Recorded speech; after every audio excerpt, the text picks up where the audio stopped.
Le diagnostic Diag4Bike se concentre actuellement en priorité sur les motos Harley-Davidson, y compris Buell. Le diagnostic en série des motos Harley-Davidson est compatible avec tous les engins motorisés avec le protocole J1850 et CAN, qui sont des motos avec des connecteurs diagnostiques à 4 et 6 pins. Diag4Bike affiche presque uniquement les informations fournies par l'unité de commande électronique de la moto. Ces informations sont liées au connecteur de l'unité de commande électronique. Cela signifie par exemple qu'un message informant d'une panne de capteur thermique du moteur ne signifie pas forcément une panne de ce capteur, mais peut signifier une panne de connectique entre le capteur et le connecteur de l'unité de commande électronique, ou dans le connecteur même. Le menu Diag4Bike est très simple et intuitif. Tout utilisateur pourra commencer à utiliser ces instruments très vite. Les menus des opérations de diagnostic courantes est le même pour toutes les unités de commande électronique et il contrôle l'état de l'unité de commande électronique de la moto. Ces opérations ne modifient pas les réglages.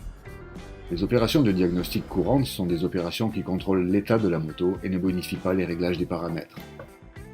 L'identification de l'unité de commande électronique est une fonction qui nous fournit des informations essentielles sur l'unité de commande comme le part number, le VIN, de la moto et la calibration ID. Grâce à cette fonction, on peut donc vérifier que l'installation de la moto par l'unité de commande électronique est toujours correcte. La lecture, effacement de la mémoire des erreurs est l'opération de diagnostic la plus simple et la plus rapide. Cette opération est cependant souvent surestimée.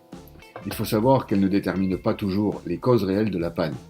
Du point de vue hardware de l'unité de commande électronique, il s'agit d'un test des signaux d'entrée et de sortie.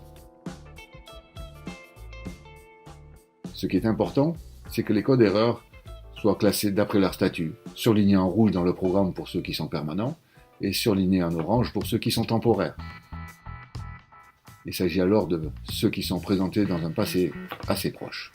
Certaines unités de commande effacent automatiquement les codes d'erreur fugitifs après un nombre défini de kilomètres au compteur. Il faut également être conscient que certaines pannes peuvent être indiquées plus tard, par exemple après que le moteur soit réchauffé et après qu'une certaine distance ait été parcourue. Un exemple typique est la panne de la sonde lambda. L'effacement de la mémoire des erreurs est une opération simple, mais nous devrions recourir à cette opération avec discernement. On ne peut effacer une information sur une panne permanente justement parce que cette panne perdure. En effaçant une information sur une panne fugitive, on perd les informations sur l'historique de l'occurrence des pannes ou des avaries pendant la marche. Le test des actionnaires est une opération de diagnostic très importante qui teste la liaison entre les signaux de sortie de l'unité de commande et les actionnaires qu'elle dirige. Du point de vue hardware de l'unité de commande électronique, il s'agit d'un test de signaux de sortie. Cette opération contrôle aussi la liaison entre l'actionneur et sa fonctionnalité. La plupart des tests s'effectuent avec le moteur à l'arrêt. Certains doivent être effectués avec le moteur à l'arrêt et d'autres nécessitent que le moteur tourne. Le véhicule devrait être à l'arrêt et devrait être bloqué pour éviter tout mouvement intempestif.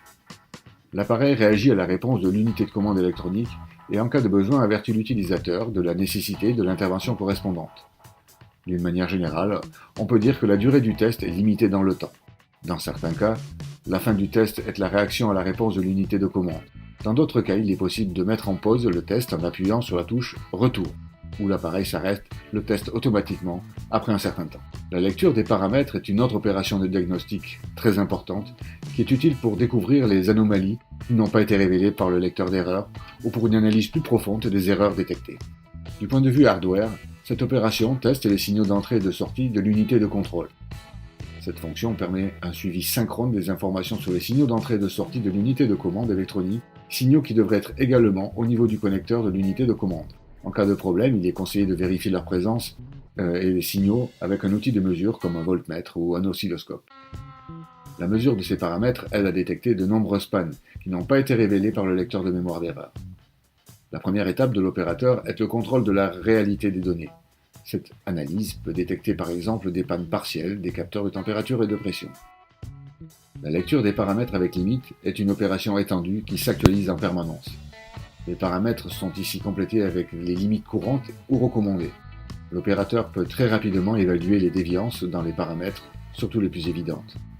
La lecture des paramètres permet souvent de détecter des pannes pourtant bien dissimulées ou difficiles à résoudre. Il s'agit par exemple des causes d'un ralenti instable du moteur en évaluant le temps du régulateur du système de ralenti pendant le contrôle du ralenti. Les causes peuvent être révélées en lisant simplement le statut du moteur, APA de l'IAC ou valve d'entrée d'air du ralenti. En cas de panne mécanique, coincement du régulateur de ralenti, les valeurs seront plus élevées que les valeurs nominales. Ceci est dû au fait que le moteur n'est pas capable d'utiliser toutes les pulsions de l'unité de commande et cette dernière doit les répéter en plus grand nombre. Un problème d'étanchéité de la pompe à éjection sous le boîtier papillon se manifeste au contraire par une valeur du moteur de l'IAC inférieure à la valeur nominale.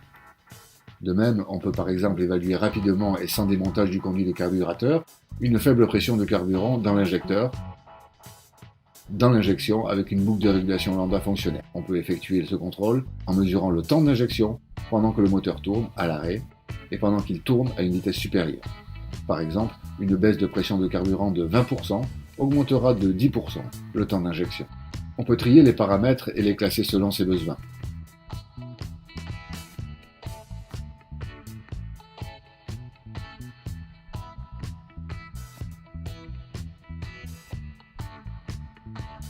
Pour illustrer ce principe, vous pouvez avoir le tracé des paramètres du régulateur de charge tout en affichant la caractéristique de vitesse du moteur, avec une accélération de la vitesse à partir du ralenti tout en mesurant également le voltage dans l'accumulateur. La lecture des paramètres est un outil de diagnostic très performant pour les utilisateurs qui ont une bonne connaissance des fonctions de l'unité de commande électronique testée. Une connaissance partielle de ces dernières peut toutefois aussi fournir des données très importantes.